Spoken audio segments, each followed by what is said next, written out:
Before dawn on Friday, October 13th, 1307, soldiers fanned out across France. The orders had been sealed, kept secret for weeks, and delivered to royal officers in every corner of the kingdom simultaneously. Their target? The Knights Templar, warrior monks who had spent nearly 2 centuries accumulating land, castles, financial influence, stretching from England to the edges of the known world.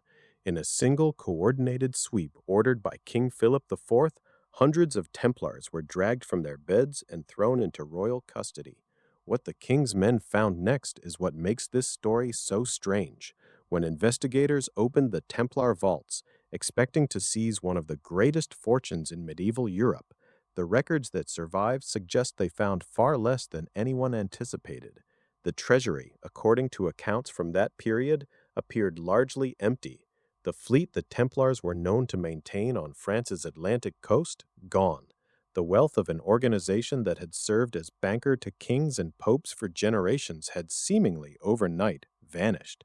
One of the richest and most powerful organizations in medieval history disappeared in a single night. So where did the money go?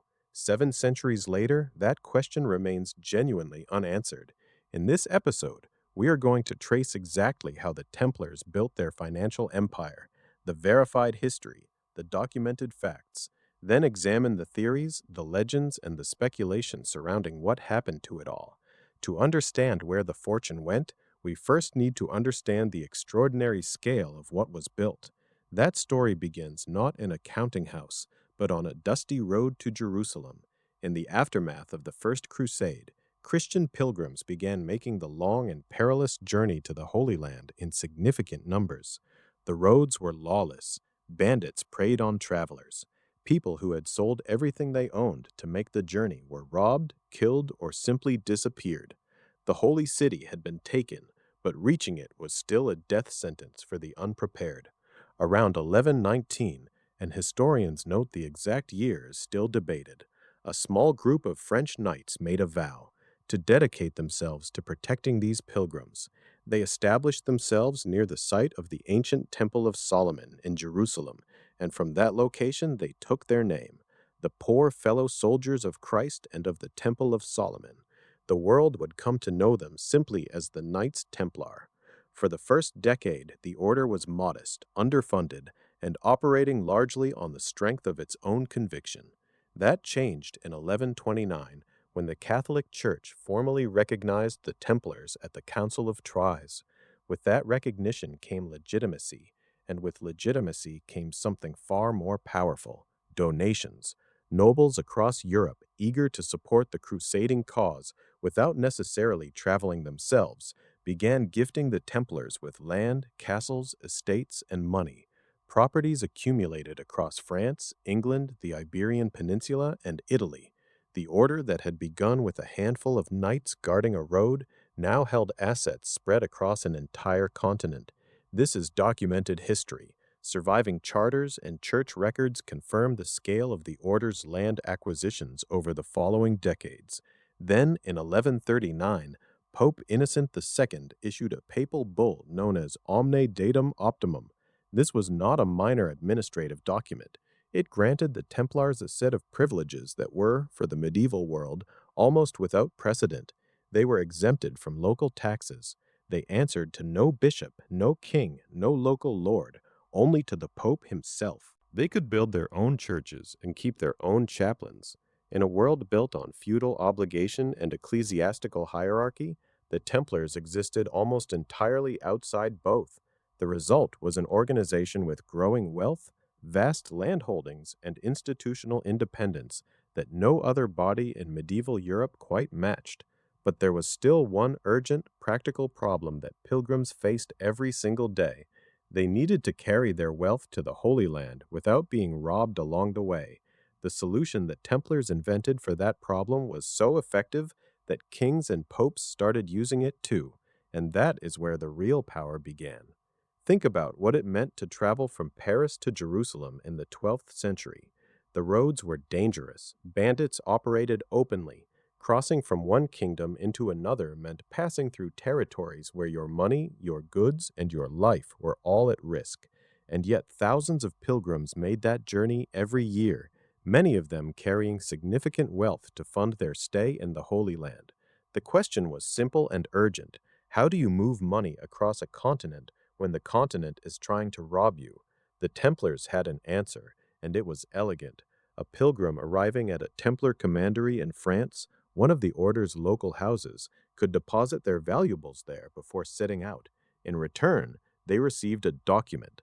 The precise details of how these documents were encoded or authenticated are not fully preserved in the historical record, but the principle is clear.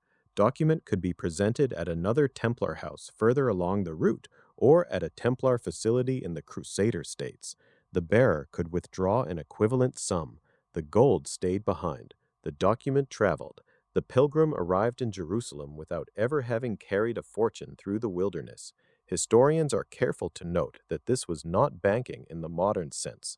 The Templars were not operating savings accounts or charging interest the way a contemporary bank would, but as an early and sophisticated precursor to the financial instruments we take for granted today.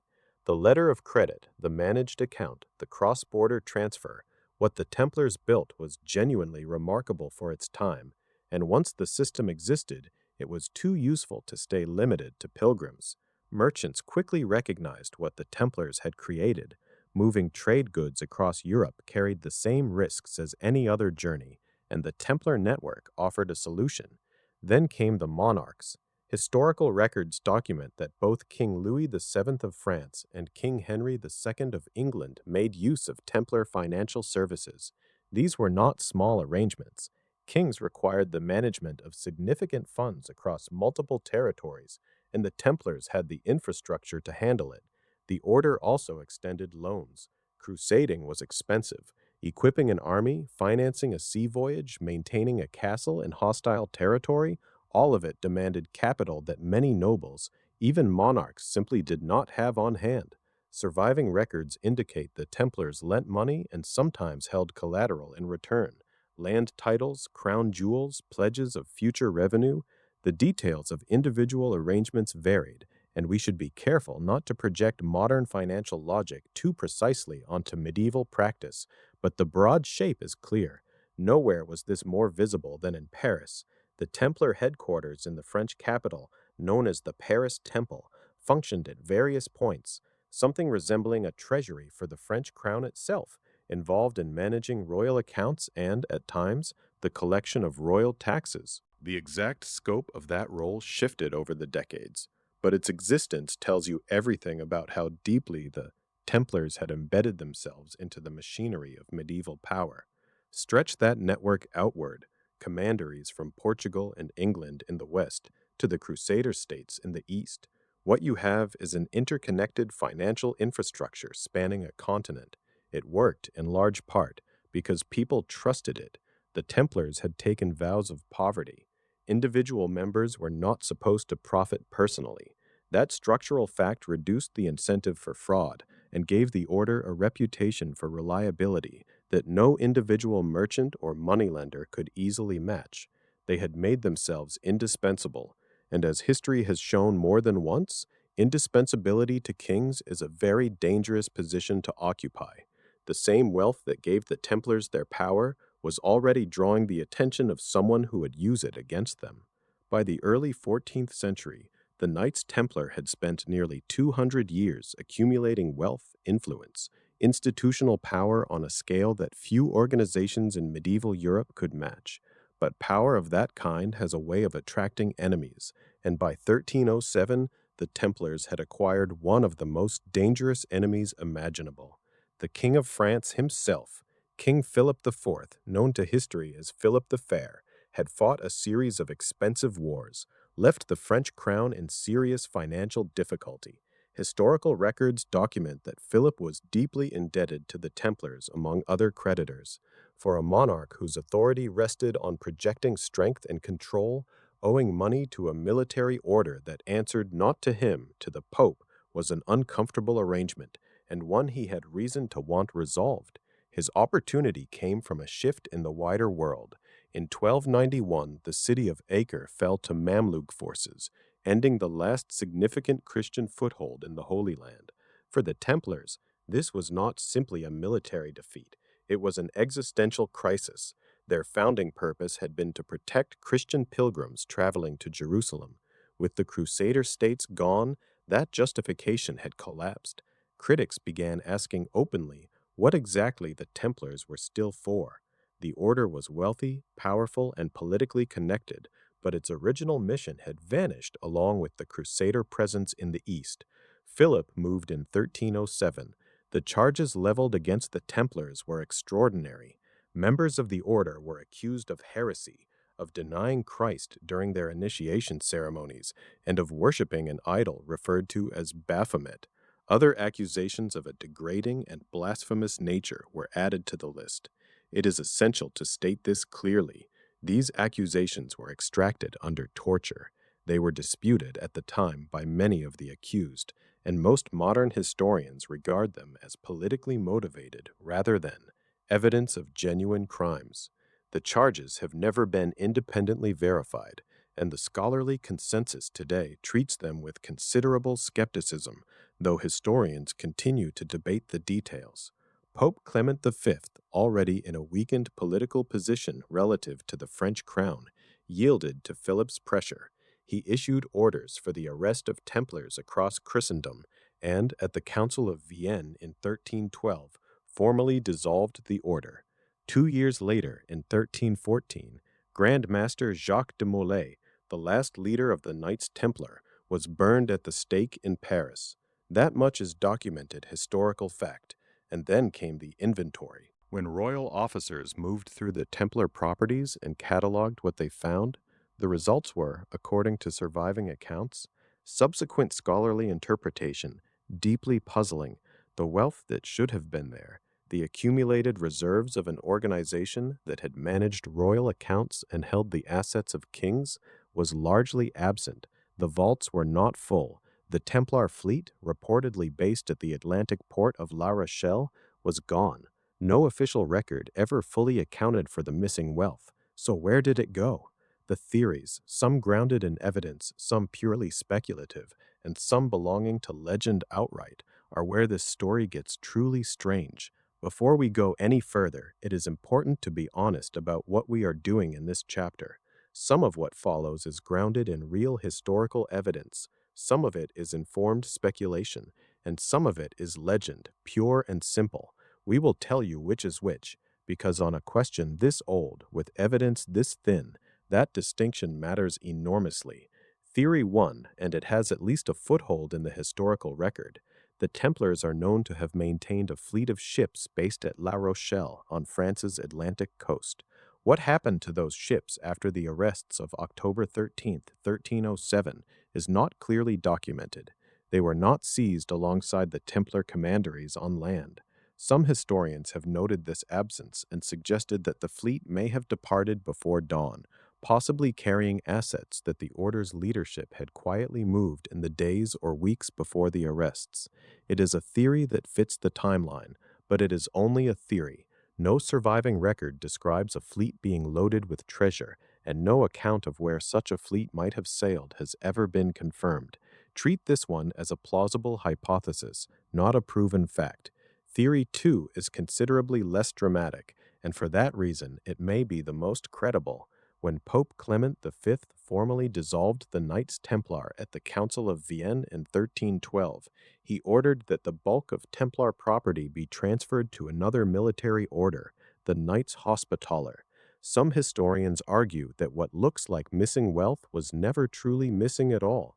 It passed through legal channels, absorbed into another institution, dispersed among creditors, or seized outright by monarchs who simply chose not to account for it transparently. The paperwork was imperfect, medieval record-keeping was incomplete, and the incentive to document a full and honest inventory was, frankly, low for everyone involved. This explanation lacks the drama of a midnight fleet departure, but it has more evidentiary support than any of the alternatives. Then there is the speculation, and here we need to be clear that we have moved away from historical evidence entirely. Over the centuries, various locations have been proposed as hiding places for Templar treasure. Gisor's castle in Normandy is one that attracted serious attention. Excavations there in the 20th century did uncover medieval tunnels beneath the site. No treasure was found. Sites in Portugal have also been suggested, given that the Templars had a significant presence in the Iberian Peninsula and the Portuguese branch of the order survived the dissolution under a different name. These are interesting threads, but they remain speculation without confirmed archaeological evidence. And then there are the legends, stories that historians generally regard as having no credible medieval foundation whatsoever, even if they have proven irresistible to popular culture. The connection between the Templars and Oak Island in Nova Scotia surfaces repeatedly in documentary series and enthusiast communities. Historians find no credible evidence linking the medieval order to that location. Similarly, Rosslyn Chapel in Scotland has been woven into Templar mythology through novels and films. Scholars caution that the chapel's actual historical connections to the Templars are far thinner than popular accounts suggest, and the claim that the Templars possessed sacred relics, the Holy Grail, the Ark of the Covenant, belongs firmly to the realm of legend and later fictional tradition, with no historical documentation to support it. The honest answer, the one that most academic historians would offer, is that the Templar fortune was probably dispersed through a combination of mundane forces, legal transfers, royal seizures, outstanding debts, and possibly some pre-arrest movement of assets by an order that could read the political weather. The evidence confidence on this question is genuinely low. The mystery is real, and the fact that we are still asking it 7 centuries later tells us something important about how carefully the Templars guarded their affairs and about how much of the medieval world simply did not survive in writing. Even the most grounded explanation leaves gaps, and those gaps are precisely what has kept this mystery alive. 7 centuries have passed since Jacques de Molay was led to the stake on an island in the Seine. The order he led had been dissolved, its members scattered or imprisoned, its vaults reportedly stripped bare, and yet the questions that surrounded the Knights Templar in their final hours have never fully gone away. That persistence is not an accident, it is, in many ways, the Templars' most lasting achievement. Set aside the legends for a moment and consider what the historical record actually confirms. The Templars helped develop financial instruments that European commerce would build upon for generations. Letters of credit, managed accounts, cross-border asset transfer. These were not ideas that appeared from nowhere after the Templars were gone. Historians who study medieval finance generally recognize that the Templars contributed to laying groundwork that later banking institutions would refine and expand. That is a careful and accurate way to put it. They did not invent modern banking, but they demonstrated at a continental scale that trust and institutional infrastructure could move wealth across borders more efficiently than any armed escort ever could. There is a deep irony at the heart of that legacy. The Templars took a vow of personal poverty. Individual members were not permitted to accumulate wealth for themselves, and yet the institution they served became one of the richest organizations in medieval Europe. That contradiction, faith and poverty on one hand, financial sophistication and immense institutional power on the other, almost certainly made them enemies. When King Philip IV needed a reason to move against them, the wealth was both the motive and the justification. As for the missing fortune, the honest answer is that we do not know. The most grounded explanation, that Templar assets were dispersed through legal transfers, royal seizure, and pre-existing debts, is also the least dramatic. It may well be the correct one, but the gaps in the record are real, and those gaps are precisely what has kept the mystery alive. The Templars, it seems, were as skilled at concealing information as they were at managing money. Whether that concealment was deliberate in their final days or simply the result of records being lost to time is something no historian can say with certainty. What we can say is this: the Templars built something extraordinary, lost it in a single catastrophic night, left behind a silence that imagination has been filling ever since. If you have a theory about where the treasure went, leave it in the comments. We read them all. And if you want to explore more stories of medieval power networks whose consequences are still being argued over today, the next episode in Empire Secrets is already waiting for you. Subscribe so you do not miss it.